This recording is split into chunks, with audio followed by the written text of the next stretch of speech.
그러므로 내게 있는 빛이 어두우면 그 어둠이 얼마나 하겠느냐. 한 사람이 두 주인을 섬기지 못할 것이니 혹 이를 미워하며 저를 사랑하거나 혹 이를 중히 여기며 저를 경히 여김이라. 너희가 하나님과 재물을 겸하여 섬기지 못하느니라. 아멘. 우리가 몇 달 전부터 마태복음 5장부터 하나님 나라 백성의 삶에 대해서 지금 살펴보고 있습니다. 그러니까 그동안 우리가 하나님과의 친밀한 교제, 또 하나님의 행하심을 보고 온 삶으로 동참하는 우리의 신앙의 본질에 대해서 계속해서 살펴보고 또 살펴보고 있는데, 그러한 삶을 살면 마태복음 5장에서 7장에 나오는 것과 같은 하나님 나라 백성의 삶이 우리 삶 속에 이루어져야 될 것을 하나님 말씀하시죠. 그래서 우리가 그 하나하나를 지금 살펴보고 있습니다.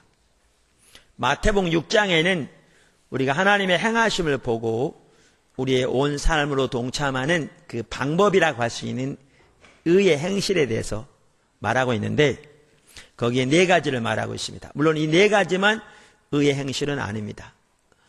그 네 가지는 구제, 기도, 금식, 그 다음에 헌금이죠. 우리가 사실 금식에 대해 살펴볼 시간인데요. 금식은 앞으로 이렇게 시간 나는 대로 시리즈로 좀 살펴볼 필요가 있을 것 같더라고요. 몇 주간에 걸쳐서라도. 그래서 오늘은 이 헌금, 의의 행실 중에 하나인 헌금에 대해서 살펴보기 원합니다. 그러니까 내 보화를 하늘에 쌓아두라는 것이죠. 사실 요즘 헌금 얘기하면 많은 분들이 알레르기 반응을 일으키기도 합니다. 그러니까 교회, 특별히 인터넷 같은 데 보면 요즘은 이렇게 차마 입에 담을 수 없을 만한 말로서 이렇게 기독교를, 교회를 비방하고 조롱하고 멸시하는 그런 말들이 많이 돕니다. 그러면서 이렇게 헌금 얘기만 하면 어떤 알레르기 반응을 일으키면서 이렇게 비방하는, 예수 믿는 사람 중에서도 이렇게 헌금 얘기하면 마치 헌금 강요해서 교회의 어떤 목적을 이루려 하는 것처럼 그렇게 반응을 보이는 경우가 이렇게 오늘날 적지 않습니다. 그런데 우리가 기억해야 할 것은 헌금은 중요한 의의 행실입니다. 그래서 우리가 그 부분을 살펴보려고 하는데요. 예수님께서 설교하신 주제 중에 두 번째로 많이 설교하신 주제가 돈입니다. 첫 번째는 당연히 하나님 나라고요. 제가 이번에 이 설교를 준비하기 위해서도 이렇게 인터넷으로 성경을 이렇게 검색하다 보니까요, 진짜 성경에는 돈에 대한 구절들이 많더라고요. 그럼 왜 예수님만 하더라도 그렇게 헌금에 대해서 혹은 돈에 대해서 설교를 많이 하셨는가? 예수님이 성도들의 헌금을 많이 긁어 모아서 세상에 자기 사역 이루려고 말씀하신 게 전혀 아니고요. 돈 문제에 있어서 하나님의 기준 가운데 우리가 세워지지 않으면 절대로 올바른 신앙생활이 가능하지 않기 때문에 그렇습니다. 그래서 돈 문제를 그렇게 많이 설교하신 겁니다. 그러니까 오늘날은 이렇게 많은 교회에서 헌금 바구니를 안 돌려요. 이제 여러 가지 이유가 있습니다. 시간을 절약하기 위해서도 그렇고. 근데 그 중에 하나가 뭐냐 하면, 헌금 바구니가 돌아가면 헌금 내라고 강요한 것 같아서 이렇게 좀 사람들이 시험 든다는 거죠. 그러니까 입구에다가 헌금함 해놓고 아무도 보지 않게 그냥 조용히 넣을 사람 넣고 안 넣을 사람 안 넣고 그러면 모아서 드리는 이런 때문에도 가는 경우도 있어요. 그런데 예수님은요, 헌금에 대해서 그렇게 안 하셨어요. 여러분 성경에 보시면요, 예루살렘 성전에서 사람들이 헌금을 드릴 때 예수님은 그 옆에 저렇게 지켜보고 계신 거 아세요? 사람들이 얼마나 드리나? 왜냐하면 우리가 헌금, 다시 말하면 우리의 돈에 있어서 하나님의 기준 가운데 서는 것이 우리 신앙의 핵심이기 때문이었습니다. 제가 그래서 요한은 순례 선생님이 얘기했죠. 지갑이 거듭나야 온전히 거듭난다고 이렇게 얘기했습니다. 자, 그러면 이제 그 성경은 하늘의 보화를 쌓아두라고 그러는데 사실 하나님은 우리의 돈이 필요해서 그런 게 아니거든요. 아까 제가 예수님 잠깐 예를 드셨는데 예수님이 이 땅에 계시면서 헌금 많이 모아가지고 어떤 큰 사역하려고 그런 게 아니었다고요. 그러면 왜 하나님은 그렇게 말씀하시는가? 우리의 유익을 위해서 그렇죠. 왜냐하면 하나님의 뜻은 항상 최선이니까요. 그래서 오늘 저는 이 부분을 살펴볼 때 이런 관점에서 좀 살펴보려고 합니다. 탐심의 위험성. 첫째. 두 번째는 탐심을 이기는 길. 그리고 탐심에 이기는 길 중에 하나가 하나님 나라에 드리는 거죠. 그 부분을 살펴보려고 합니다. 자, 첫째. 탐심의 위험성. 돈을 사랑하는 탐심의 위험성은 참으로 큽니다. 성경은 여러 곳에서, 신구약 여러 곳에서 이 부분을 강조하고 있습니다. 자, 탐심의 위험성 첫 번째, 분별력을 가리웁니다. 탐심은 우리의 눈을 어둡게 만듭니다. 우리의 눈을 어둡게 만들어요.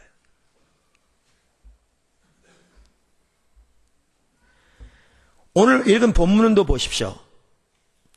21절에 보면 내 보물이 있는 그곳에는 내 마음도 있다. 이렇게 하신 다음에 곧바로 뭐라고 나오냐면 눈은 몸의 등불이니. 아니 뜬금없이 헌금 얘기하다 왜 눈 얘기가 나와요?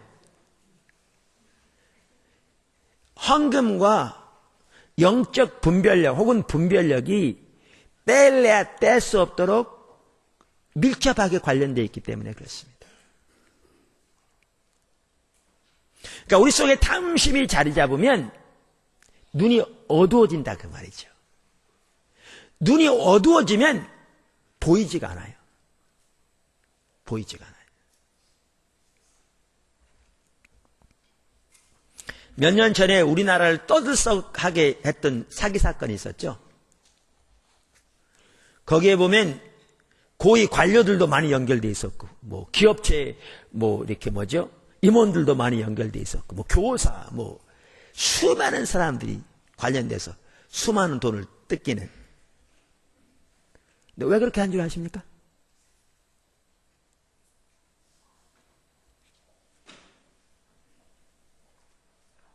여러 가지 이유가 있겠지만 탐심 때문에 그런 겁니다.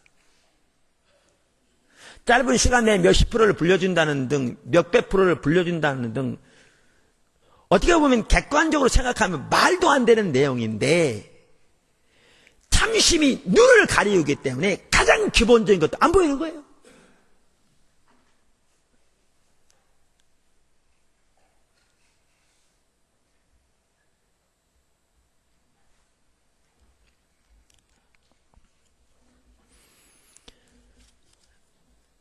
특별히 탐심은 영적인 눈을 어둡게 합니다.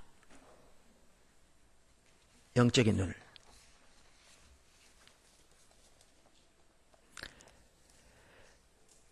말씀드린 대로 이 돈에 대한 올바른 하나님의 기준이 세워지지 않으면 올바른 신앙생활이 가능하지 않다는 게요. 탐심은 우리의 눈을 어둡게 하기 때문에 탐심의 문제가 다뤄지지 않는 한 올바른 신앙생활은 절대로 가능하지 않습니다. 예수님이 씨 뿌리는 비유만도 보세요. 씨가 뭐라고요? 말씀. 거기에 밭은 받아들이는 사람의 마음. 근데 그 중에 하나가 뭐죠? 가시밭. 가시밭은 어떤 사람이라고요? 누가복음 8장 14절은 가시떨기에 떨어졌다는 것은 말씀을 들은 자니 지내는 중 이생의 염려와 재료와 일락이 기운을 막아 온전히 결시치 못하는 자요. 말씀을 받고 기쁨으로 받고 눈물을 흘리며 받을지 몰라도 탐심이 자리 잡고 있으면 하나님의 길이 보여지지 않습니다. 하나님의 길이 안 보여져요. 그러니까 여기 보면 씨 뿌리는 비유만 하더라도 좋은 밭이 뭡니까? 말씀을 듣고 깨닫는 자니 그랬거든요. 여러분, 우리가 신앙생활을 이렇게 올바로 하려면은요, 하나님의 말씀을 통해 하나님의 길이 보여야 합니다. 그리고 하나님의 기준, 그 길 앞에 비춰진 내 모습이 보여야 돼요. 그래야 하나님의 길이 뭐고 그 앞에 비춰진 내 모습이 어떤가를 보아야 중심에서부터 전환하고, 그 다음에 하나님의 길이 보여져야 기꺼이 대가를 지불하고 그 길에 서고, 이렇게 주님을 추구할 때 주님께서 하나님의 길이 아파하지 않은 내 삶의 모습들을 보여주실 때, 거기에서 하나님의 길이 아파하지 않은 악한 것들을 버리고 하나님의 길로 삶을 조정할 때 우리가 하나님을 경험하고 하나님을 알고 하나님과 동행하는 삶이 가능합니다. 그런데 탐심이 자리 잡고 있으면 자기의 욕심을 따라 자기가 원하는 바를 추구하기 때문에 하나님의 길이 보여지지 않습니다. 그러니까 진정으로 돌이키는 것도, 하나님과 동행하는 것도, 하나님을 경험하는 것도 가능하지 않습니다. 우리 신앙은 크게 두 가지로 요약한다고 그랬잖아요. 하나님과 친밀한 교제라. 첫째는 친밀한 교제란 말은 무엇보다 하나님을 아는 것, 하나님을 사랑하는 거죠. 근데 하나님을 안다는 것은 인격체신 하나님을 개인적으로 아는 거예요. 다시 말하면 성령의 조명을 통해 하나님 그분을 개인적으로 아는 거죠. 그러니까 이사야가 어느 날 성전에 들어갔는데 하나님의 하늘이 열리며 하나님이 보좌에 앉으신 게 보였잖아요. 그러면서 스랍들이 날면서 거룩하다 거룩하다 거룩하다 만군의 여호와여, 이렇게 하나님을 예배하며 하나님의 영광이 온 우주에 성전에 가득한 것을 보았잖아요. 이거는 하나님이 거룩한 분이고 하나님이 보좌에 앉으신 분이고 하나님의 영광이 온 우주에 찼다는 것을 이론적으로 배운 게 아니에요. 그 영광을 본 거죠. 이게 하나님을 아는 겁니다. 우리 이렇게 하나님을 만나면 근본적으로 바뀔 거거든요. 근데 이렇게 하나님을 알려면 뭐가 필수적인가 하면 영적인 분별력이 필수예요. 마음의 눈이 밝혀져야 하나님을 볼 수 있어요. 이론적으로 하나님에 관해서 교리적으로 배우는 것은 성경을 읽거나 설교를 듣거나 신앙서적을 읽거나 공부를 하면 알 수 있지만, 성경이 말하는 인격체인 하나님 그분을 아는 것은 성령님이 비추셔야 알아요. 그래서 에베소 1장에서도 사도 바울이 에베소 교회를 기도하면서 지혜와 계시의 성령을 저들에게 부어주셔서 하나님을 알게 해달라고, 하나님을 더욱 알게 해달라고 기도하는 거죠. 그런데 탐심은 우리의 눈을 가리우기 때문에 하나님과의 친밀한 교제가 안 됩니다. 안 돼요. 그러니까 열매 맺는 삶이 안 되는 거예요. 뿐만 아니라 우리 신앙은 하나님의 행하심을 보고 동참하는 거잖아요. 하나님의 목적, 하나님의 의도, 하나님이 추구하시는 것, 행하심을 보고 우리가 동참하는 거죠, 온 사람으로. 근데 이 하나님의 행하심을 보는 것도 영적인 분별력이었으면 안 돼요. 그래서 여러분 성경에 보면 누가복음만 하다 이렇게 말하잖아요. 21장 34절에 너희는 스스로 조심하라. 그렇지 않으면 방탕함과 술 취함과 생활의 염려로. 이것은 아까 누가복음 8장에 나오는 씨 뿌린 비유와 연결해 보면 거기에 당연히 탐심도 포함되는 걸 볼 수 있어요. 마음이 둔하해지고 뜻밖의 그날이 덫과 같이 너희에게 임하리라. 무슨 말이에요? 복음서에서 말세에 대해서 말하는 구절이 4장이 있거든요. 마태복음 24장, 마가복음 13장, 누가복음 21장. 이 전체가 말세에 대한 구절이에요. 그 취지는 조심하라는 겁니다. 준비하라는 겁니다. 깨어있으라는 겁니다. 그러니까 예수님이 오실 날을 시간적으로, 그러니까 숫자적으로 계산하기 위해서 그 징표들이 주어진 게 아닙니다. 그렇게 계산하면 잘못되죠. 시한부 종말론처럼. 그러면 그 주어진 목적이 뭐냐? 깨어있으라는 거예요. 예비하라는 거죠. 근데 여기 보면 뭐라고 말하고 있냐면, 탐심이 우리 속에 자리 잡고 있으면, 우리의 살아가는 목적이 세상의 것들이면, 우리의 눈이 어두워져서 예수님이 오시는 것이 덫과 같이 우리에게 닥칠 때까지 우리가 모를 거라 그 말이죠. 덫이 뭡니까? 이렇게 짐승 잡는 거잖아요. 그죠? 덫은요, 딱 끼우는 순간까지 몰라요. 알면 더 이상 덫으로서 의미가 없어요. 탐심이 자리 잡고 있으면 분별력이 가리워져서 덫에 딱 걸리는 순간 깨달은 것처럼 이미 늦었지요. 주님도 그렇게 오시되 모를 거라 그 말이죠. 이처럼 탐심이 있으면요, 분별력이 가리워지기 때문에 하나님의 행하심을 전혀 못 보게 돼 있어요. 그러니까 실질적으로 하나님과 동행하는 사람은 안 됩니다. 이따도 나옵니다만 여러분 바리새인처럼 전통적으로 내려오는 몇 가지 규례와 규칙은 누구보다 잘 지켜서 그 당시에 신앙생활 제일 잘한다는 자부심을 갖는 종교생활을 할 수 있어요. 그러나 인격체신 하나님을 알고 그분의 행하심을 보고 동참하는 가운데 살아계신 하나님의 역사를 경험하며 하나님과 실질적으로 동행하는 그 삶은 가능하지 않아요. 왜? 눈이 어두워지기 때문에. 눈이 어두워지기 때문에. 탐심의 두 번째 위험, 만심에 담은 제가 오늘 위험은 3가지만 살펴보려고 합니다. 탐심은 일만악의 뿌리입니다.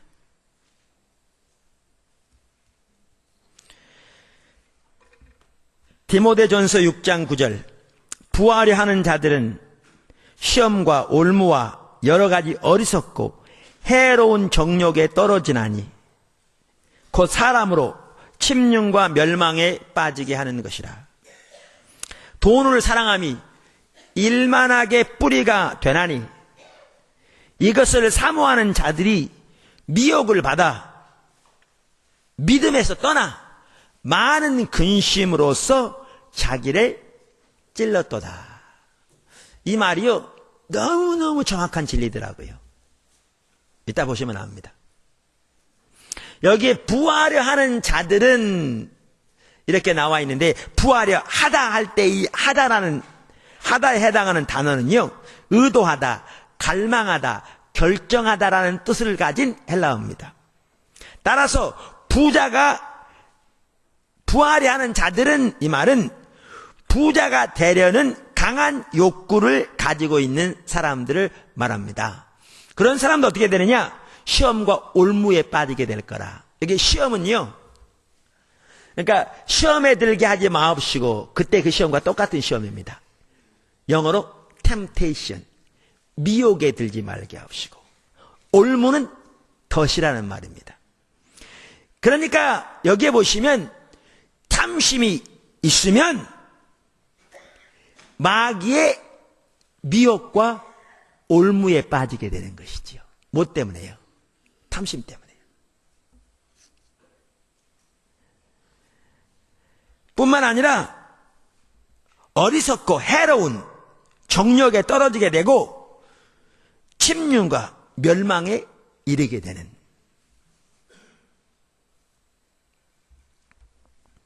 성경에 보니까 몇 가지 예를 보면요, 이게 진짜 실감 나더라고요.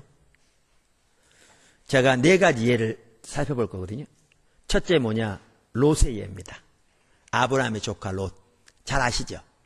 하란에서 나올 때 아브라함이 롯을 데리고 나왔어요. 근데 하나님께서 아브라함에게도 롯에게도 많은 부를 주셔가지고요. 둘 다 이렇게 성장해서 이 종들이 서로 싸우니까 모양이 안 좋잖아요. 그러니까 아브라함이 그렇습니다. 우리 한 핏줄인데 서로 싸워도 되겠냐. 그러니까 네가 우하면 내가 좌하고 내가 좌하면 네가 좌하면 내가 우하겠다. 그러니까 아브라함이 삼촌이니까 내가 여기 할 테니까 너 여기 해. 이렇게 해도 되는데 먼저 이렇게 선택하도록 하는 거죠. 이게 온유한 마음입니다. 우리 5장에 살펴봤던. 온유한 자는 땅을 얻을 것이라고 그랬는데 하나님의 말씀 그대로죠. 그랬더니 롯이 어딜 택하죠? 예? 소돔이 있는 것을 택해요. 근데 우리는 지금 그 소돔을 택했다 그러는데 그때는 소돔이 멸망당하기 전이에요. 여러분 기억하실 것은. 그 소돔이 있는 곳이 바로 그 요단강 가거든요. 평야, 비옥한 땅, 물이 풍부한 땅. 그곳에 대해서 창세기 13장 10절 이하가 뭐라고 그런지 제가 읽어보겠습니다.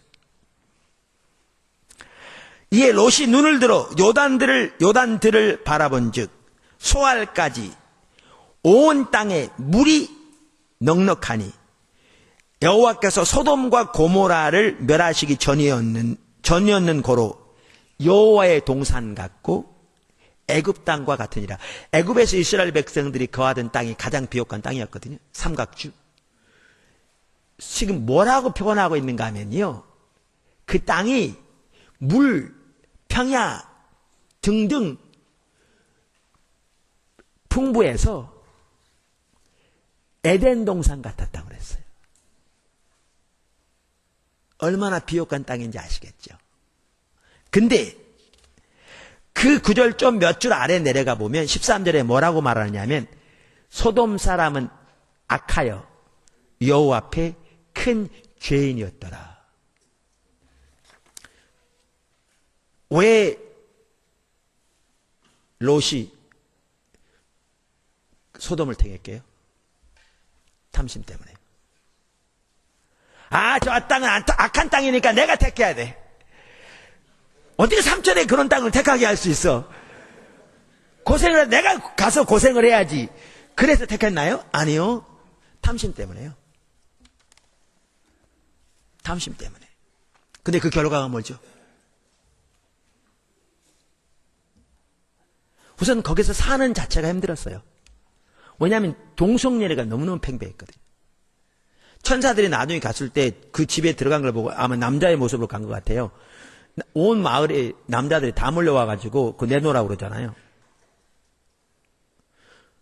그러니까 자기 온 손님을 보호하기 위해서 우리 두 딸들이 있는데 아직 결혼 한 번도 안 했다.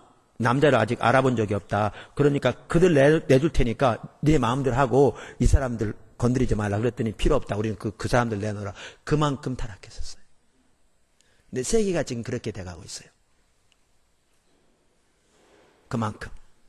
그러니까 얼마나 고통당했어요. 그뿐만 아니에요. 이제 불이 내려 멸망당할 때 아브라함 기도 때문에 목숨은 건지죠. 근데 그때에도 롯의 아내는 세상의 미련을 버리지 못해 하나님의 명령을 어기고 뒤돌아봐 소금기둥됐어요. 더 나아가서 두 딸들은 이제 종족 번식이 완전히 끝난 것 같으니까 아버지에게 술을 먹여서 아버지 몰래 번갈아 들어가서 그걸 통해서 자녀들을 낳는, 여기 보세요. 디모데전서 6장 말씀 그대로 됐어요.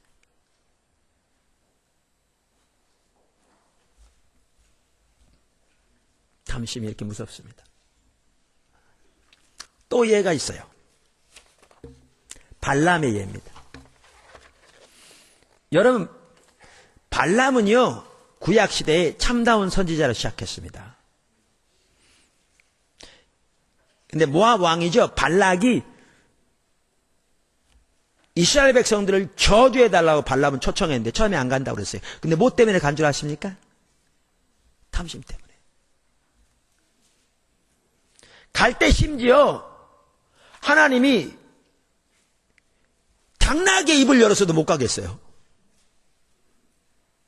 또 환상을 보여주시는데 여호와의 사자가 죽이려고 칼을 들고 서 있는 모습도 보여주시고, 그런데 뭐 때문에 간 줄 아세요? 끝끝내 탐심 때문에. 결과가 뭔지 아세요? 여러분 신약 성경을 보면요, 거짓 선지자의 대표적인 인물로 누가 나오느냐? 발람이 나옵니다. 발람이라는 이름을 쳐보세요. 구약에는 올바른 선지자로 시작했는데요, 신약의 대표적인 거짓 선지자에 대한 대표적인 인물로 발람이 나옵니다. 탐심이 이렇게 만든 겁니다. 또 예가 있어요. 게하시 들어보셨어요? 엘리사의 종. 여러분 이거 아셔야 돼요. 하나님이 엘리야를 부르셨습니다. 그리고 엘리야를 통해서 엘리사를 부르셨죠. 엘리사가 엘리야를 섬기는 종이었어요. 그리고 하나님의 기름 부음이 갑절로 엘리사에게 임해서 역사했습니다. 이 엘리사의 종으로 누가 왔느냐? 게하시입니다. 게하시가 하나님과 끝까지 동행했더라면 우리는 엘리사의 기록을 성경에 보는 것처럼, 엘리야의 기록을 성경에서 보는 것처럼, 엘리사를 통한 하나님의 역사를 성경에서 보는 것처럼 게하시를 통한 하나님의 역사를 성경에서 볼 것입니다. 그런데 이 게하시가 어떻게 해서 버림받았죠? 아람의 군대 장관 나아만이 문둥병 들어서 그 나아만의 종이 유대 여자아이가 있었는데 그 사람의 얘기를 듣고 엘리야에게 보물을 가지고 찾아오죠. 엘리사에게. 근데 엘리사가 거들떠보지도 않고 요단강에 가서 목욕하라고 합니다. 7번. 코빼기도 안 보이고. 성질나서 돌아가는 겁니다. 아니, 요단강보다 좋은 강이 없어서 내가 여기까지 찾아온 줄 아느냐. 이제 군대 장관이 오면 하나님의 종이라는 사람이 나와서 무릎 꿇고 싹싹 빌리면서 고쳐줄 줄 알았는데 코빼기도 안 보이니까. 그래서 성질내면 돌아가는데 부하가 그러는 거죠. 주인님, 더 심한 일을 시켜도 할 텐데 그걸 안 하십니까? 여기까지 와서. 말 듣고 보니까 그래요. 그래서 요단강에 가서 7번 목욕하는 사이에 겸손해지잖아요. 그럼 사람이 문둥병을 깨끗하게 치워하셨어요. 그러니까 너무너무 감사해서 돌아와가지고 답례를 하려고 그런 겁니다. 근데 엘리사가 안 받아요. 돌려보내요. 그랬더니 그 종이 이 기회로 어떻게 저렇게 그냥 돌려보내? 그래가지고 엘리사 몰래 쫓아갑니다. 가서 금품을 요구하죠. 아까 달라고 그랬던, 주신다고 그랬던 그 선물을 달라는 거죠. 근데 그게 계기가 돼서요, 여러분 잘 아시는 대로 게하시는 버림받고 나아만의 문둥병이 게하시에게 옮아오고요, 그건 끝났습니다. 엘리야에서 엘리사로, 엘리사에서 게하시로 넘겨갈 하나님의 역사가 탐심 때문에 버림받은 겁니다. 디모데전서 6장 19절 이하 말씀 그대로입니다. 신약에도 그런 예가 있습니다. 누군지 아시죠? 대표적인 예. 아나니아 삽비라도 마찬가지입니다만 그보다 더 실감나는 대표적인 예가 있습니다. 그게 누구냐? 가룟 유다입니다. 여러분, 가룟 유다는 예수님이 직접 택하신 12사도 중에 한 명입니다.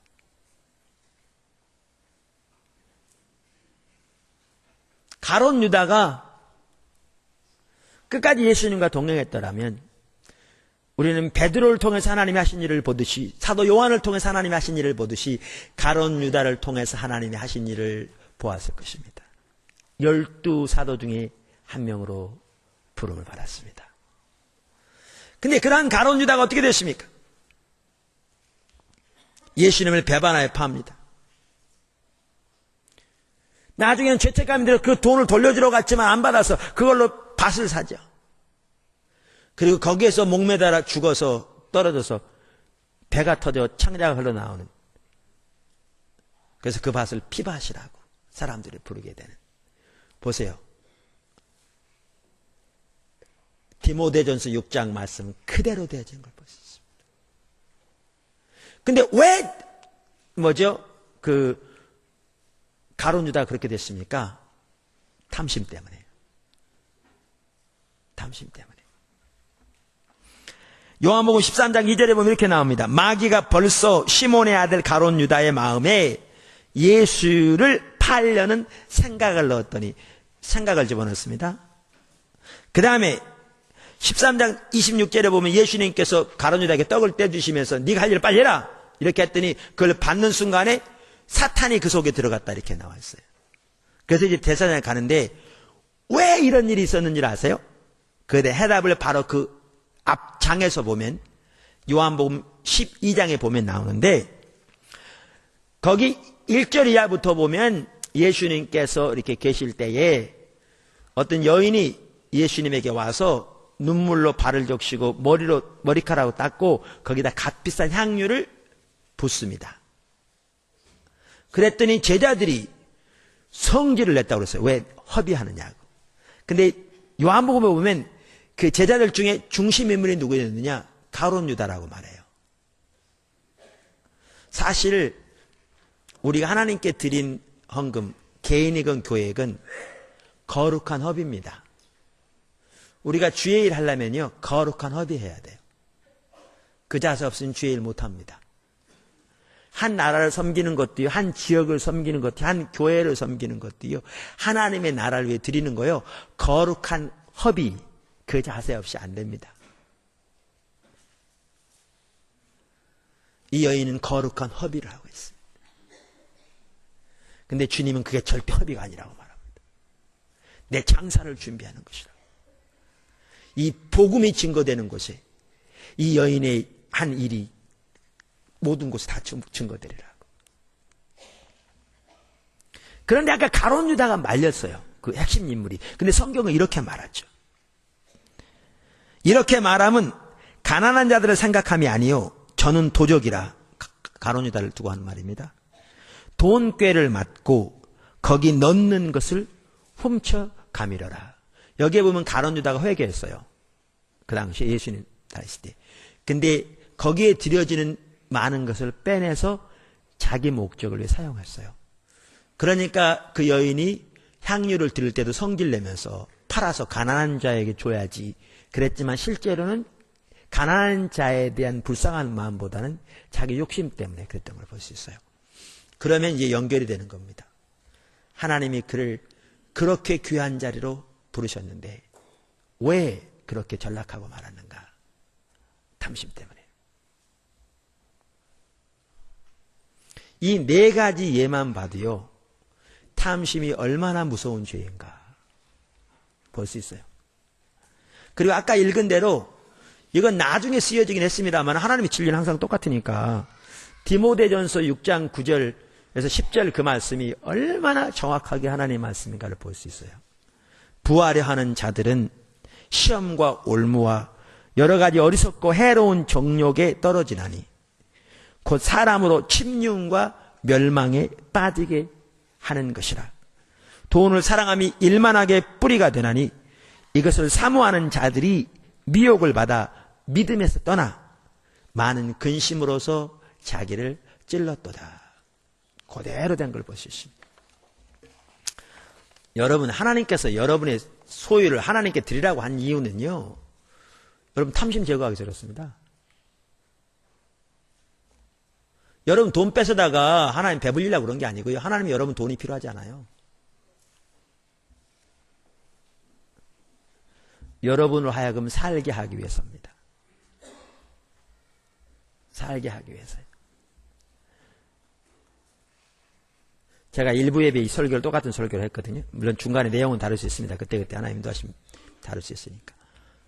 설교했는데 제가 설교를 딱 마쳤는데 하나님께서 이걸 물으라고 그러신 것 같아요.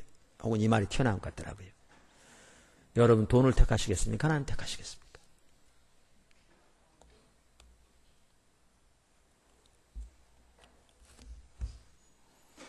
우리는 어떻게 하느냐 하면요, 아이고 우리는 당연히 하나님 택하죠. 그러나 동시에 우리는 돈도 필요하잖아요. 많이.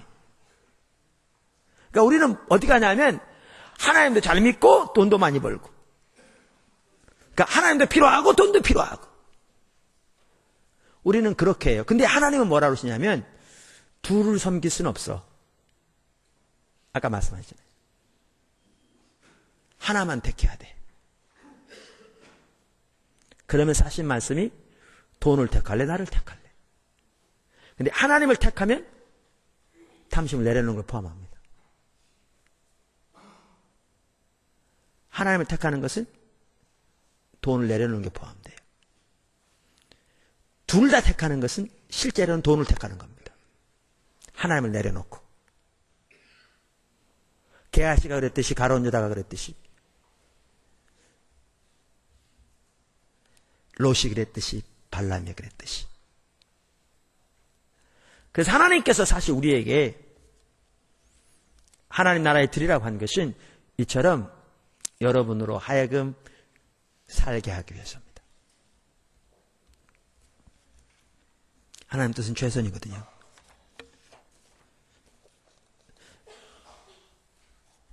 탐심의 위험성 세 번째, 탐심은 우상숭배입니다. 골로새 3장 5절, 그러므로 땅에 있는 지체를 죽이라. 곧 음란과 부정과 사욕과 악한 종력과 탐심이니 탐심은 우상숭배니라. 아까 말씀드린 마태복음 6장 24절에서도 한 사람이 두 주인을 섬기지 못할 것이니 혹 이를 미워하며 저를 사랑하거나 혹 이를 중히 여기며 저를 경히 여김이라. 너희가 하나님과 재물을 겸하여 섬기지 못하느니라. 근데 여기에 보면 아주 중요한 부분이 있어요.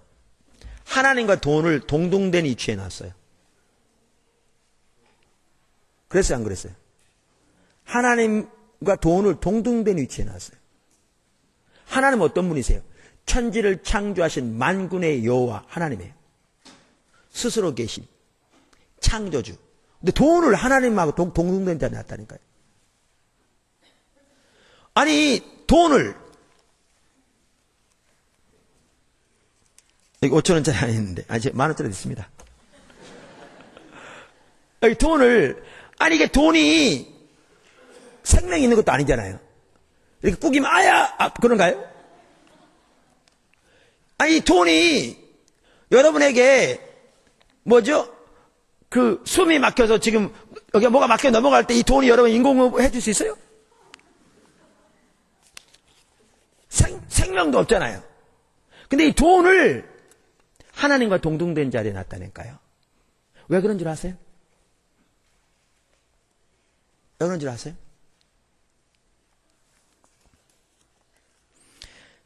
포도나무께 초기에요. 제가 추위를 많이 타니까 어떤 분이 밍크, 이제 코트인가요? 이렇게 반코트인가? 예? 무스탕, 밍크가 아니에요. 예. 제가 밍크가 뭔지 무스탕이 뭔지, 예, 제 아내가 정정했어요. 예, 무스탕 이거 반코트를 사줬어요. 근데 제가 그걸 잘 안 입었었는데요. 왜냐하면 제가 그걸 입고 은행 같은 데라도 가면요, 그 수위 아저씨들이 저를 대하는 태도가 달라요. 그냥 이런 잠바 입고 갈 때 하고. 그러니까 사람들은 좋은 차를 타고 이렇게 호텔 같은 데 가면 인사를 꺾듯이 하고, 티콕 타고 가면 치고 그러잖아요. 그래서 우리는 돈을 더 많이 갖기 원해요. 그래서 여러분 시장 갈 때도 시장 가는데 1,000원짜리 2개 넣고 갈 때 하고 100만원짜리 수페 10개 가지고 갈 때 하고 어떻든가요? 만약에 여러분이 100만원짜리 수페를 10개 딱 넣어가지고 시장 가면 옷은 허름하게 입고 가도 누가 인사 안 해도 속에 자신감 있나요? 이 아이 막 까부고 있어. 날 알아? 내가 1,000만원을 써 있었다니까. 신용카드 아니고라도. 근데 여러분, 이때 여러분에게 자신감을 주고 당당함을 주고 이게요, 돈의 배후에 있는 힘이에요. 근데 그 힘이 하나님께부터 나온 게 아니에요. 그 힘이 사단에서 나온 거예요. 돈은 매개체에 불과하지만 이 배후에는 힘이 있어요. 얼만큼? 예수님이 하나님과 대칭으로 놀 만큼. 근데 그 힘은 하나님께서 나온 게 아니에요. 그래서 우상해요. 바로 그 힘이 여러분에게 자신감을 줄 수 있고요. 바로 그 힘이 여러분에게 기쁨을 줄 수 있고요. 살아갈 이유를 줄 수 있고요. 당당함을 줄 수 있고요. 자존감을 줄 수 있어요. 근데 그거는 하나님께서 나온 게 아니에요. 그리고 여러분이 그 힘을 의지하여 선언한 그것이 우상숭배예요. 철저하게 타락한.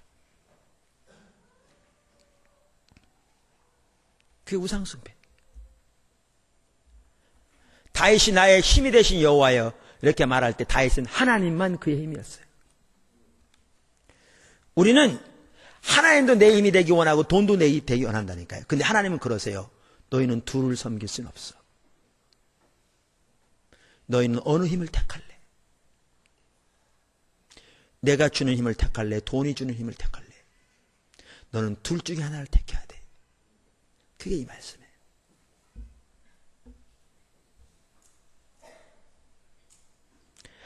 이처럼 탐심은 우상숭배입니다. 그래서 하나님이 가장 미워하신 죄가 우상숭배입니다. 10계명 중에 1계명, 2계명이 다 우상과 관련된 겁니다. 그러니 탐심을 가지고 어떻게 하나님과 동행하는 삶을 살 수 있겠습니까? 교회만 해도 그래요. 우리가 주일날 예배, 앞으로 예배 회복에 대해 살펴볼 거거든요. 그게 너무나 절실하게 필요해요. 교회에 되는 대로. 우리가 주일날 예배 나올 때도요, 하나님, 우리 하나님이고, 우리가 하나님을 믿는다고 말할지 몰라도, 우리의 실제의 삶에서 하나님 그분만이 우리의 유일한 의지하는 힘과, 우리의 살아가는 목표와, 우리가 추구하는 목적인 것과, 하나님도 필요하고, 돈도 필요하고, 명예도 필요하고, 그래서 내가 자부심을 갖는 것, 세상의 명예와 부와, 이러한 것들이라면, 그 예배는 완전히 다르죠. 첫 번째 경우에 거기엔 하나님의 진정한 임재가 함께하겠지만, 두 번째, 아무리 하나님 믿는다고 하나님께 예배드리러 왔다 할지라도 우리가 세상에서 가지고 있는 자신감과 만족과 기쁨과 살아가는 이유가 세상적인 것, 돈과 돈에 많은 것, 세상의 지위에 높은 것, 이러한 것이라면 그것은 철저하게 타락한 우상숭배 가운데 있는 건데 그 예배 가운데 하나님의 임재가 함께할 일은 없죠.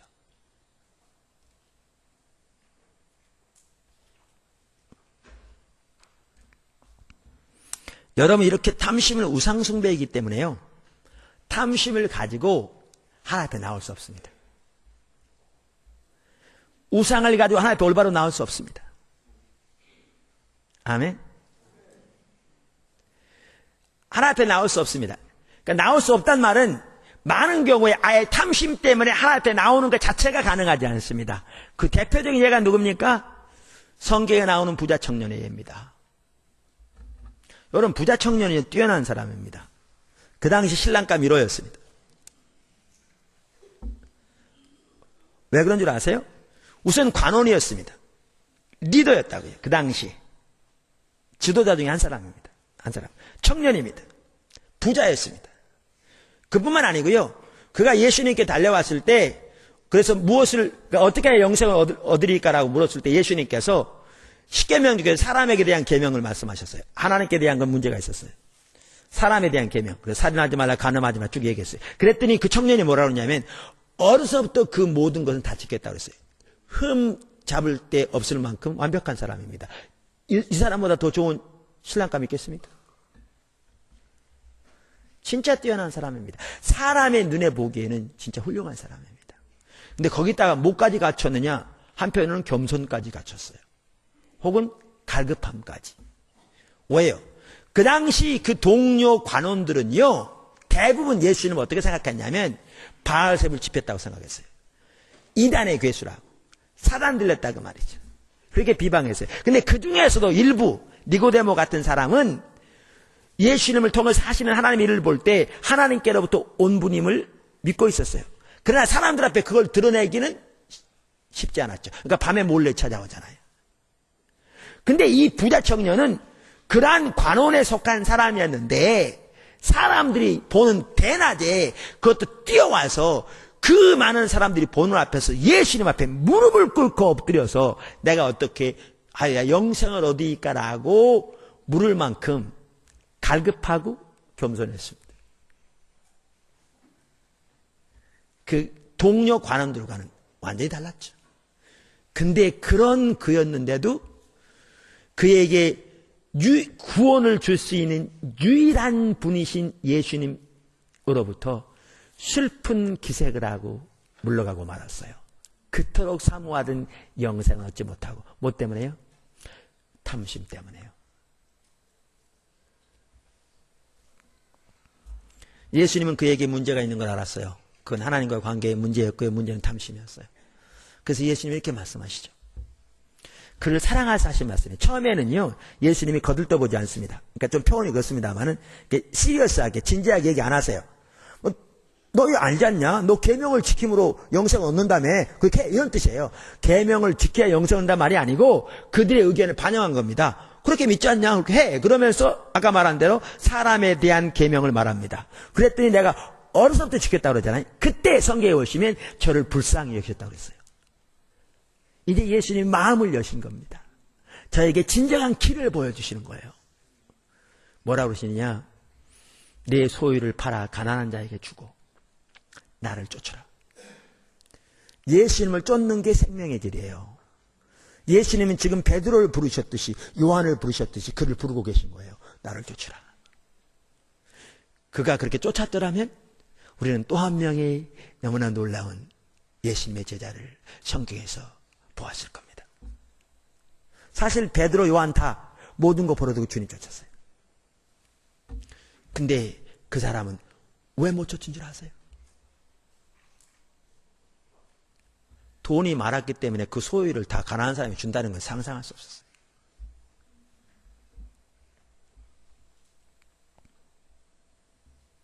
상상할 수 없었어요.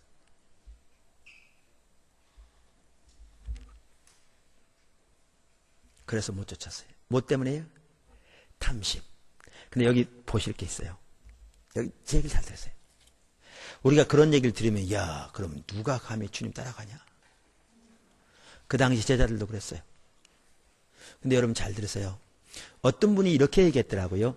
그 주석책에다가 주석을 달면서 그 청년의 문제가 뭐였냐? 못 본 거라는 거였다는 거죠. 다시 말하면 예수님 안에서 그에게 구원을 줄 수 있는 유일한 하나님의 아들을 보았더라면 모든 거 버리고 주님 따르는 건 어렵지 않았다는 거죠. 베드로도 예수님 안에 영생의 말씀을 보니까 모든 거 버리고 주님 쫓는 거 어렵지 않았어요. 근데 그토록 사모했음에도 불구하고 예수님이 어떠한 분이며 그를 구원할 수 있는 분인지를 그는 못 본 거죠. 그러니까 안 보이니까 못 따른 거죠. 하나님 나라 비유를 드시면서 말씀하시길 예수님께서 하나님 나라는 숨겨진 보화와 같으니 어떤 사람이 발견하며 덮어두고 가서 모든 걸 팔아 그 밭을 샀다. 그 보화가 얼마나 소중한 것임을 본다면, 그리고 이 보화는 자기의 모든 걸 팔아도 이 값에 비하면 아무것도 아닌 걸 본다면 자기의 모든 걸 팔아 사는 건 전혀 어렵지 않을 텐데 이 청년은 그 예수님 안에 있는 보화를 못 본 거죠. 문제는 못 본 게 문제입니다. 근데 왜 못 봤느냐? 아까 살펴봤잖아요. 탐심 때문에 보이지 않는 겁니다. 탐심 때문에 보이지 않는 겁니다.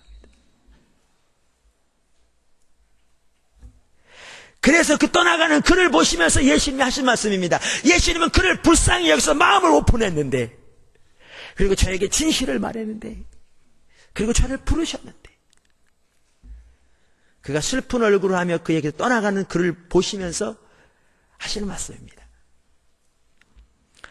그 사람이 큰 부자인 고로 이 말씀을 듣고 심히 근심하더라. 예수께서 저를 보시고 가라사대 재물이 있는 자는 하나님의 나라에 들어가기가 어떻게 어려운지. 약대가, 낙타가 바늘기로 들어가는 것이 하나님 나라에 들어가는 것보다, 부자가 하나님 나라에 들어가는 것보다 쉬우니라 하신대. 탐심을 가지고는 하나님 앞에 못 나옵니다. 그랬더니 제자들이 그랬죠. 그럼 누가 도대체 구원받겠습니까? 그랬더니 사람이 할 수 없는 걸 하나님은 할 수 있어.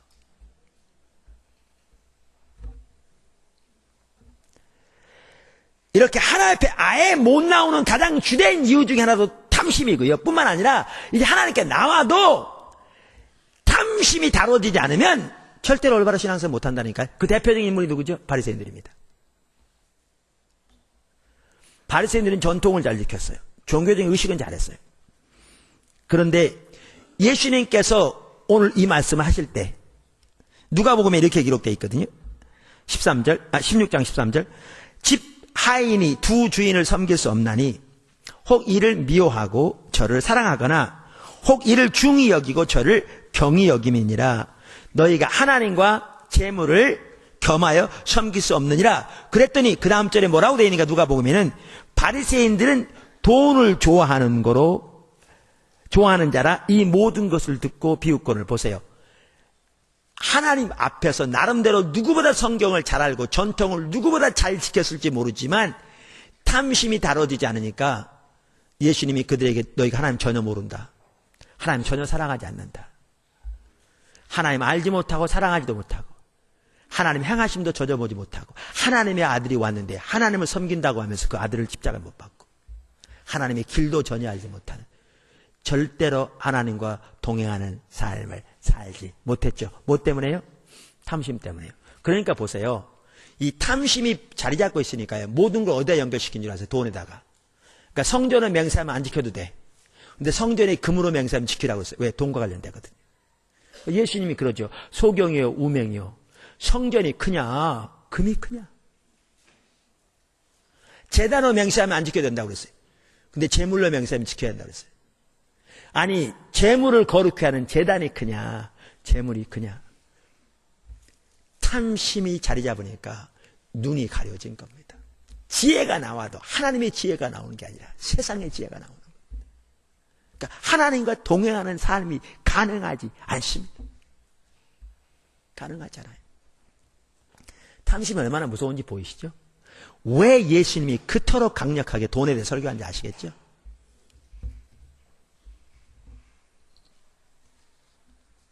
그래서 예수님께서 제자들에게 너희가 나를 따르려면 하시면서 하시는 말씀 중에 하나가 누가복음 14장 33절 이와 같이 너희 중에 누구든지 자기의 모든 소유를 버리지 아니하면 능히 내 제자가 되지 못하리라. 이 말은 진짜 소유 갖다 버리라 그 말은 아니라도요.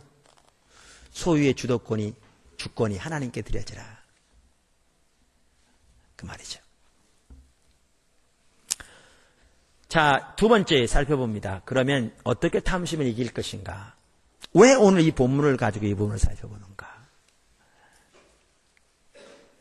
제가 이것 역시 세 가지를 살펴보려고 합니다. 첫째, 자족하는 삶을 살아야 합니다. 자족하는 삶을 살아야 합니다. 그러니까 탐심을 이기려면요, 자족하는 삶을 살아야 합니다.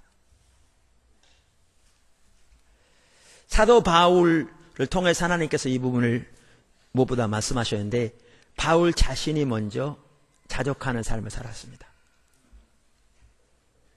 빌립보서 4장 11절 아주 중요한 구절이죠.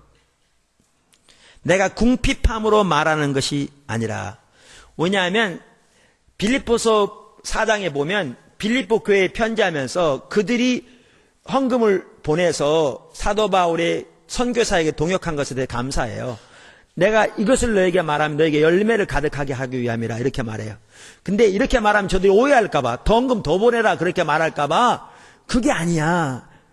내가 하는 말은 그 말이 아니고 그러면서 하는 말이죠.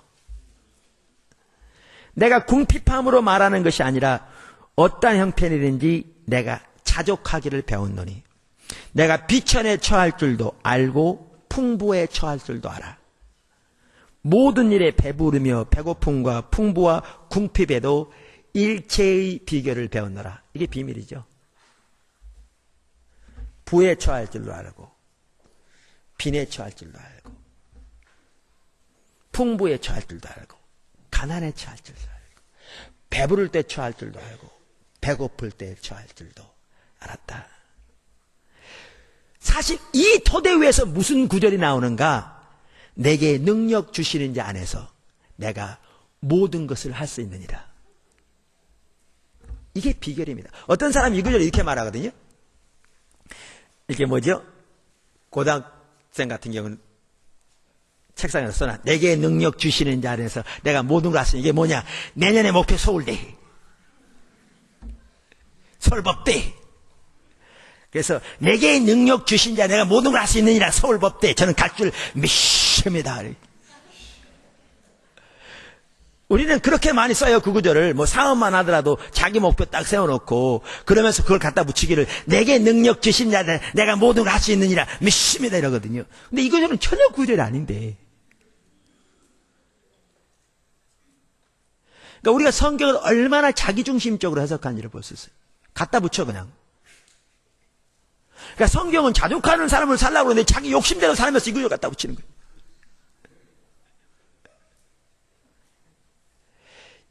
이건 구구절이 아니고요.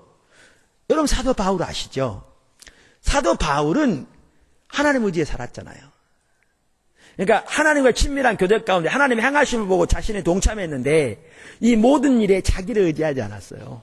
하나님의 친밀한 교제를 위해서도 주님의 행하심을 따라가기 위해서도 자기에게 힘 주시는 것은 주님뿐이었어요. 그분의 능력만 의지해서 하나님이 그 놀라운 일을 이루셨죠. 하나님의 은혜로 된 것이라. 다른 모든 사도보다 더 많이 수고했으나 내가 한 것이 아니요 내가 함께 해서 하나님의 은혜가 한 것이라. 주님의 은혜로. 근데 이렇게 따라가면서 어떨 때는 배고플 때도 있었어요. 어떨 때는 잘 먹을 때도 있었고, 어떨 때는 편하게 올라라 말하면 호텔에 잘 수 있었지만 어떨 때는 길가에서 바위 위에서 돌베고 자고 잘 때도 있었어요. 어떨 때는 파산당해서 배가 파손당해서 3일 동안 물에서 뗏목 잡고 살아날 때 있어요. 어떨 때는 강도를 만날 때 있었어요. 보세요. 이 모든 것 가운데서도 주님이 주신 그 능력 따라서 주님과 동행하며 주님 행하심에 내가 동참한다 그 말입니다. 그 얘기예요. 이 구절.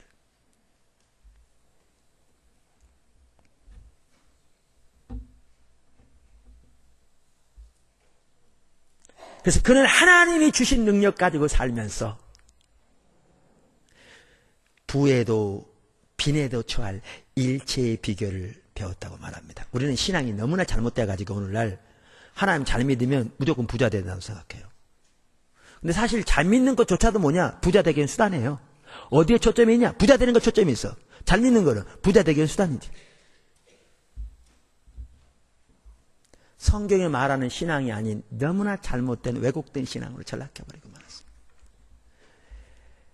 사도 바울처럼 주님이 주신 능력 가지고 주와 친밀한 교육 가운데 주님의 행하심에 동참하는 삶을 살면서 부에도 빈에도 처하는 일체의 비결을 배우는 저와 여러분이 되기를 주님으로 축원합니다.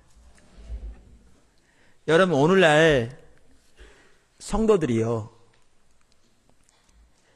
왜 그 탐심이 다뤄지지 않고 사도 바울이 여기서 말한 이 삶이 안 이루어진지 아세요? 대부분의 성도들은 자기가 살아야 된다고 생각하는 생활 수준을 딱 정해놨어요.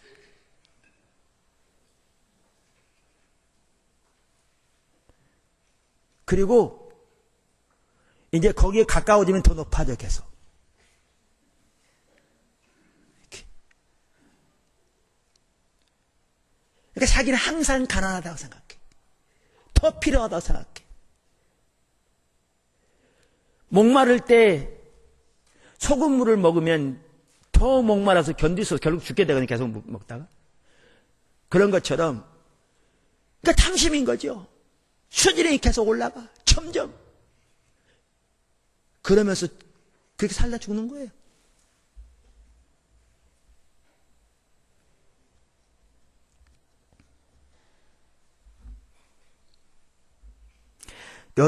여러분이 집 한 채 있고요. 차 한 대 있으면 세계 인구 중에 5% 내에 드는 거 아세요? 세계 인구 중에 5% 내에 드는 부자입니다. 95%가 여러분보다 가난합니다. 어느 때까지 기준을 높여서 만족할지 모르는 하마처럼 더 많은 돈, 더 좋은 집, 더 좋은 차를 추구하시겠습니까?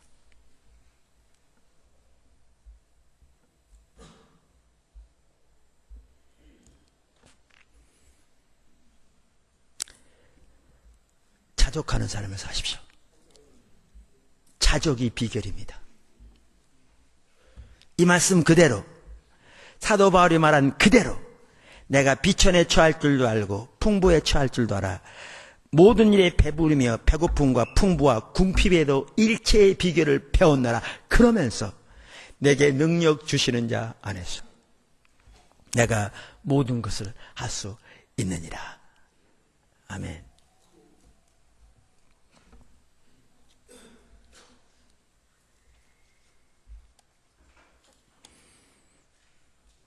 두 번째 여기는 비결, 하나님 나라 백성의 삶을 살아야 합니다. 이게 참 보세요.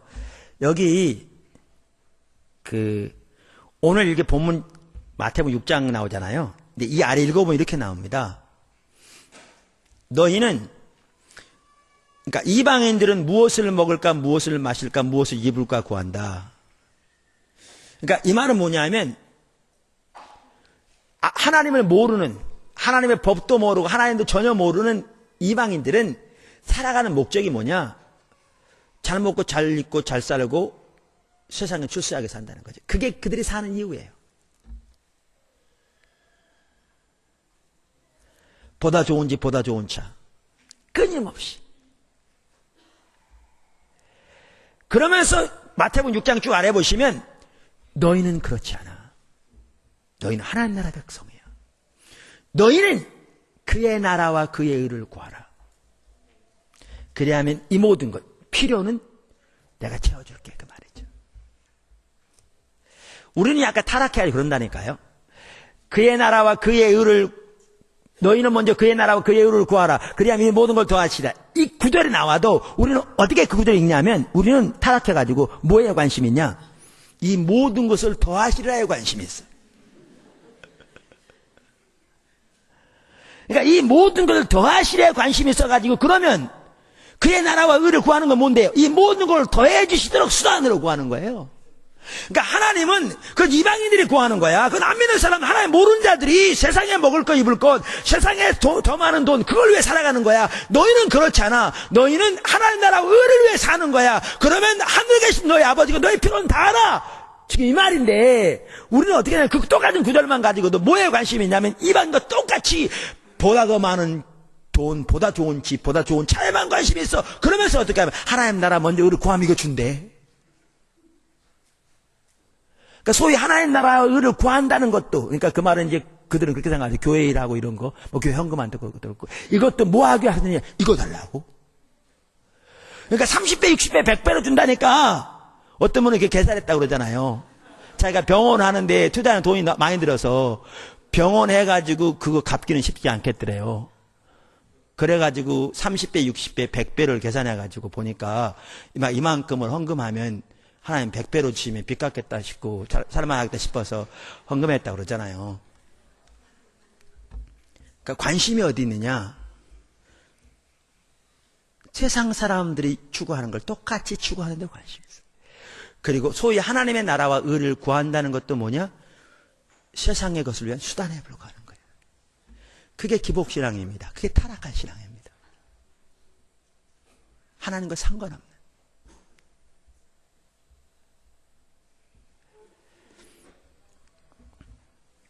여러분, 소위 말하면 신앙이 좋다는 그 부모님들도요, 자기 자식 목사 안 시키려고 그러잖아요. 장로는 시키려고 그래. 왜 그렇게 생각하냐면, 목사가 되면 이런 가상의 선이 있다면 이걸 넘어야 될 것 같아. 세상에 영화 버리고 이렇게 하나님 나라에서 기꺼이 고생하더라도. 근데 장로 되려면 세상에서 그래도 뭔가 좀 누릴 것도 누리고, 사회적으로 출세 다 하고, 사람도 부릴 거 부리고, 교회에서 큰소리 칠 것도 좀 치고, 이렇게 죄 일 하면서도 어차피 좀 인정받을 거 인정받고, 그래야 되는데 목사는 그걸 포기해야 될 것 같아. 그래서 그렇게 생각하는 사람들이 있는 것 같아요. 근데 보십시오. 만약에 그런 게 있다면요, 이 가상의 선, 이게 우상숭배입니다.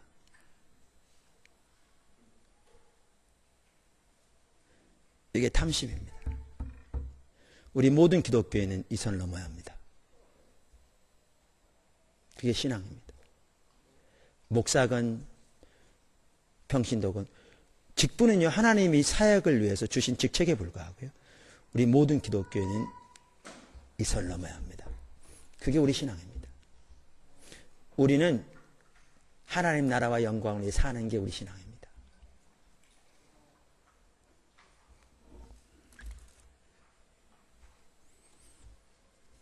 그러니까 이 말은 세상에서 일을 게을리하라는 얘기는 아닙니다. 우리가 하나님 나라와 의를 위해 산다는 것은 우리는 세상에서 돈 버는 게 목적이 아니기 때문에 세상의 일이라고 해서 직장일 대강 적당히 하는 것을 말하는 건 전혀 아닙니다.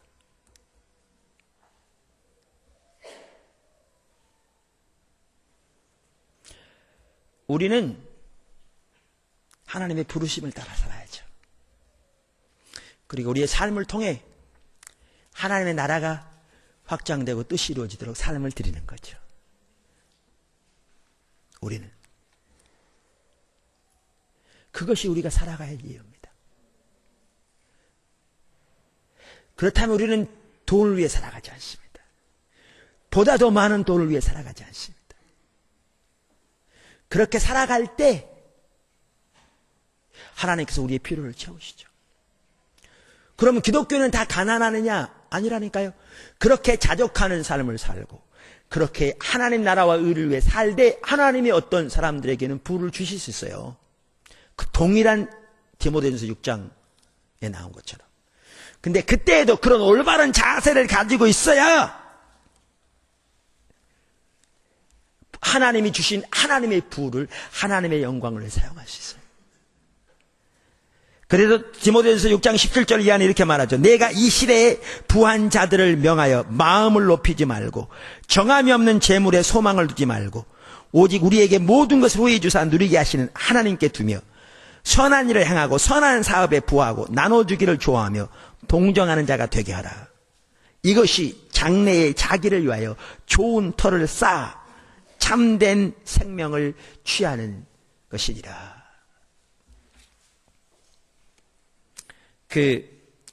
릭 조이너 목사님이 쓴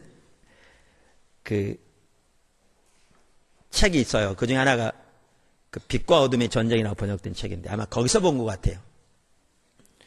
그러니까 하나님이 이렇게 환상을 쫙 보여주신 거예요. 앞으로 될 일을. 이제 그걸 기록한 거죠.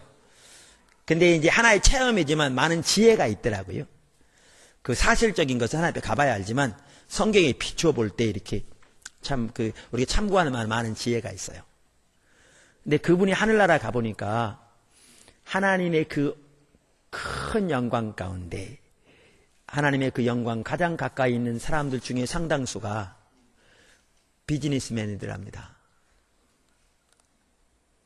예, 저는 이해가 가요. 여러분 목회자만 거기 있을 줄 아세요? 아니요.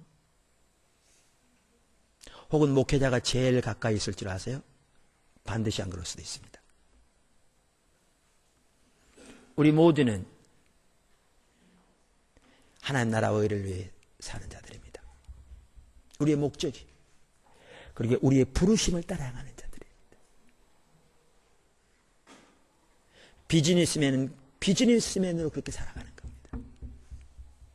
목회자는 목회자로 그렇게 살아가는 겁니다. 교사는 교사로 그렇게 살아가는 겁니다. 이렇게 하나님 나라와 의를 위해 우리가 살아갈 때 탐심이 버려질 수 있습니다. 우리는 보다 많은 돈을 위해 사는 자들이 아니니까요. 때로는 필요하면 기꺼이 돈을 덜 벌지라도 하나님 나라와 의가 이루어지는 것으로 선택하는 것이 우리의 삶이니까요.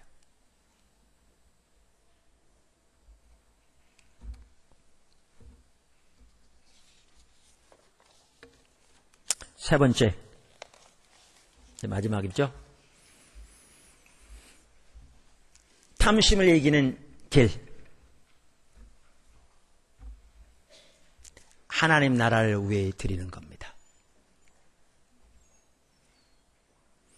중국 사람들은 장사 지낼 때 이렇게 종이로 돈을 만들어가지고 태우기도 하고 뿌리기도 하고 그런다고 그러잖아요.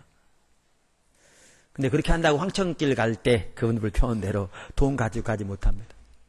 여러분, 하늘나라 갈 때 거기 돈 가지고 갈 수 있는 한 가지 비결 알려드릴까요? 관심 없어요? 그런 거 별로 관심 없어요. 이 땅에서 쓰면 돼. 성경에서 말하는 우리의 보화를 하늘에 가져가는 길은요, 은행에 가서 송금한다고 하늘나라는 못 가고요. 죽은 사람에게 주면서 좀 미리 가져가던 내 통장에 넣으라고 해도 절대 가져가지 못하고. 하늘나라에 우리의 보화를 가져가는 길은 딱 두 가지가 있습니다. 성경에 보면 구제와 헌금입니다. 내 보화를 하늘에 쌓아두라.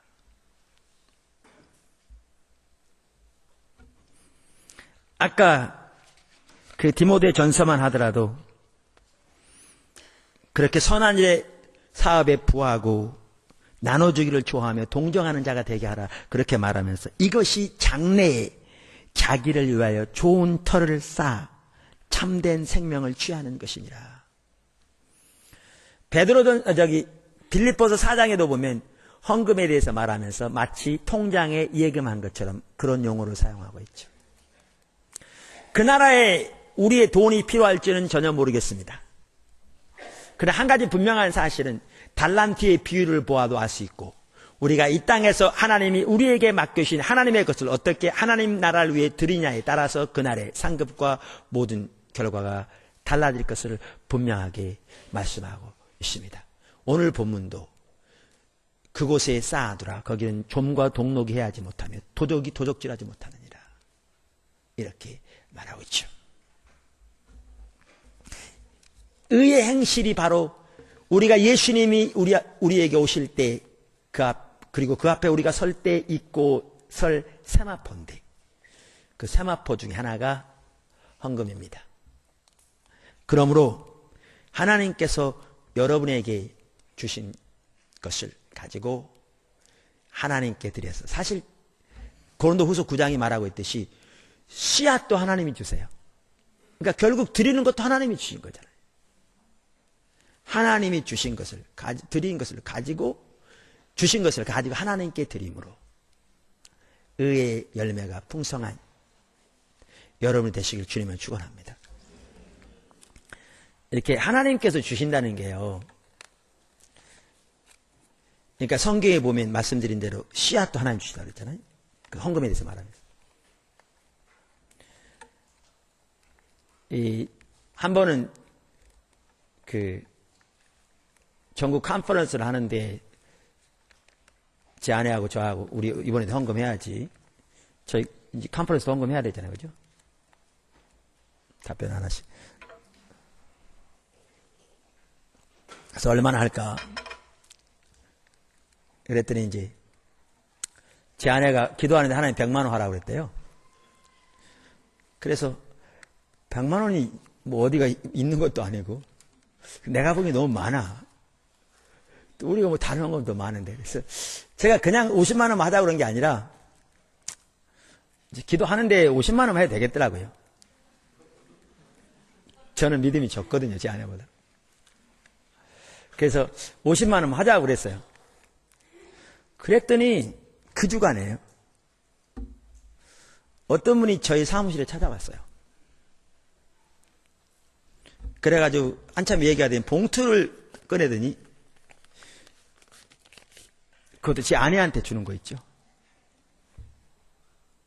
그러면서 진즉부터 생각을 했었는데 목사님 고기라도 좀 사주시고 그러라고, 사모님이 쪽 해주시라고. 딱 저한테도 안 주고요, 제 아내한테. 그래서 그걸 열어보니까 얼마였게요? 네, 너무나 잘 아시네. 그러면 이제 제 아내는 그러죠. 거봐, 안 채워주면 하나님이 하잖아. 그렇게. 저는 그렇게 생각하지 않고요. 하나님이 말씀하시면 하나님이 채우시거든요. 씨앗도 주님이 주신다. 한 번은 전북에 있는 어디 그 모임에, 목회자 모임에 설교하러 갔어요. 근데 이제 집회에 가도 이제 제 아내는 배운 대로 한다고 그래가지고 헌금해야 된다고 그래가지고. 근데 하나님 앞에 기도하는데 하나님 얼마나 헌금하라고 그러더래요. 근데 돈이 있어야죠. 근데 저한테 뭐 얘기한들 제가 호주머니 뭐 돈 담고 다니는 것도 아니고 제 안에는 제가 근거로 생각합니다만 제가 근거가 아니잖아요.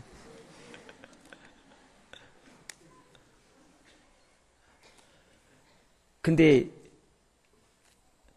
대부분 집회 같은 데 가면 끝날 때 사례비 줍니다. 뭐 교통비라도 사례비를 줘요. 근데 그때는 끝나지도 않았는데 1시간이 남았는데 중간에 그 총 인도하신 목사님이 우리 부부를 부른 거예요. 이따 끝나면 인사하고 그럴 시간이 없을 것 같은데. 그러면서 사례비를 주려면 날 줘야 될 텐데 제 아내를 딱 주면서 우리 여기서 인사하자고. 그러니까 하나님께서 말씀하신 대로 또 헌금했죠. 씨앗도 하나님이 주십니다. 열매를 주시는 건 말할 것도 없고요. 근데 이렇게 하나님께 드리는 삶을 살아야 되는데 여기에 이제 문제가 뭐냐면 그 집착이 깨어지는 겁니다. 돈에 대한 집착은 대단합니다. 그 집착이 깨어지는 겁니다. 여러분 헌금 때문에 자꾸 고민하신 분 주일날 오니까 실컷 헌금했는데 또 무슨 다른 헌금 얘기하지 뭐 아시아 선교센터 그래도 구자 했더니 또 뭐 선교관 얘기하지. 그래서 자꾸 방해가 되시는 분. 제가 헌금 강하게 얘기했더니 어떤 분은 교회 안 왔잖아요. 지금 그래서 떠난 사람도 있잖아요. 그래서 어떻게 떠나면 할 수 없죠. 저는 그렇게 생각합니다. 예수님이 여기 계셨더라면 어떻게 했을까? 그분은 저보다 훨씬 강하게 얘기했는데. 근데 그럴 때 이렇게 마음이 자꾸 이렇게 걸리시는 분, 부담이 되시는 분, 그런 얘기를 안 들었으면 좋을 것처럼 들리시는 분. 지금 하나님 뭐 하고 계신 줄 아세요? 여러분 거 다루고 계십니다. 그거 기준 세우시려고. 진짜예요. 하나님 다루고 계신 거예요.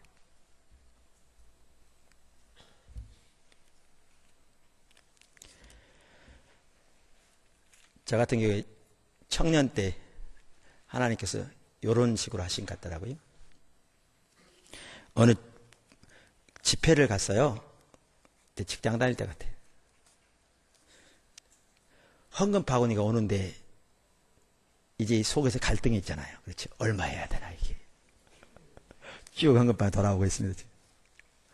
이쪽에는 1,000원짜리 몇 개 있었어요. 그건 내 돈이고요. 이쪽에서 내가 다른 거 쓰려고 돈을 빌려놓은 게 있어서 10만 원.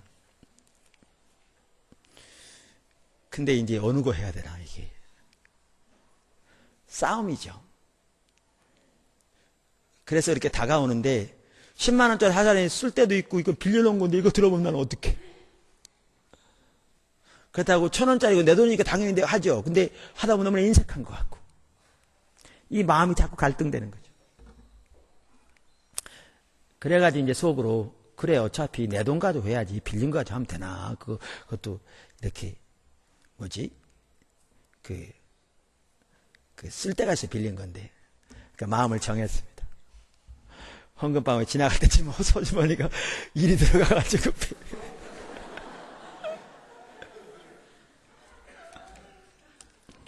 근데 그렇게 다루어 가시더라고요. 근데 제가 그때 10만 원짜리 빌린 거 했다라서 그대로 빚 주고 안 살았거든요. 그 손해가 지금까지 떠밀려 와가지고 지금 제가 빚 때문에 앉아 있는 것도 전혀 아니고. 근데 그렇게 훈련시키서 살아가다 보니까 하나님이 당연히 저의 필요는 채우시죠. 근데 저는 그래서 돈이 많아 보지 않아가지고 저는 돈에 대한 집착이 없는 줄 알았다니까요. 근데 하나님께서 아까 지금 제가 말씀드린 이렇게 건드리세요.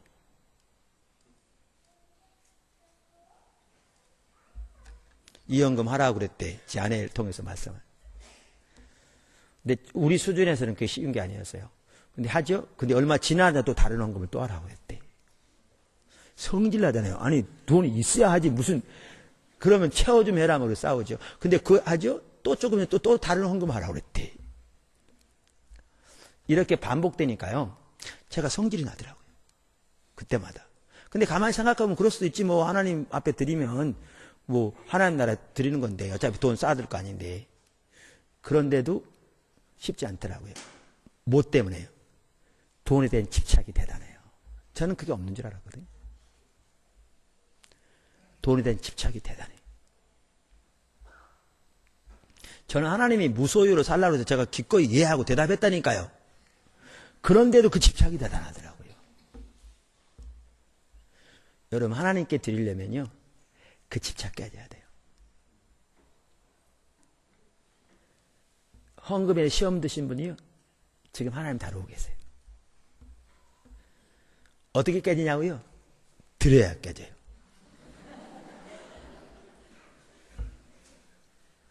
순종해야 되듯이 드려야 깨져요.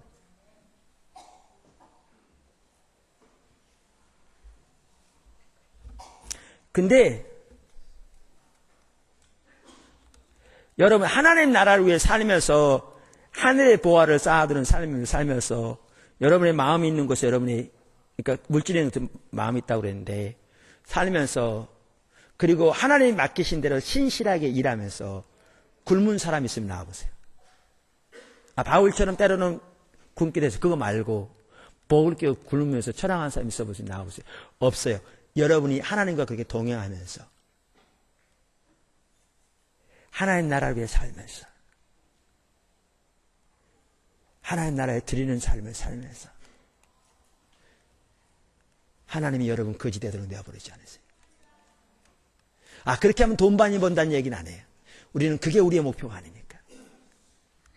하나님이 여러분의 모든 필요를 채우실 뿐만 아니라 그렇게 하나님과 동행하는 삶을 통해서 하나님의 생명이 넘치고 하나님의 뜻이 이루어지고 하나님 나라가 임하는 도구가 되어지고 거기에 진정한 자유함이 있고 세상의 부나 어떤 것과도 비교할 수 없는 하나님 안에 진정한 승리가 있을 줄로 믿습니다. 사도 바울이 말하기를 부활이 없으면 우리는 가장 불쌍한 자라고 했어요. 근데 저는 이렇게도 생각합니다. 여러분이 진정으로 그렇게 하나님과 동행하는 삶을 살면요, 이 땅에서도 가장 행복한 삶이에요. 이 땅에서 가장 행복한 삶입니다. 그 삶. 돈 많은 것보다 훨씬 행복할 것이고요. 그 무엇보다도 가장 행복한 삶이 거기 있을 것입니다. 기도하겠습니다.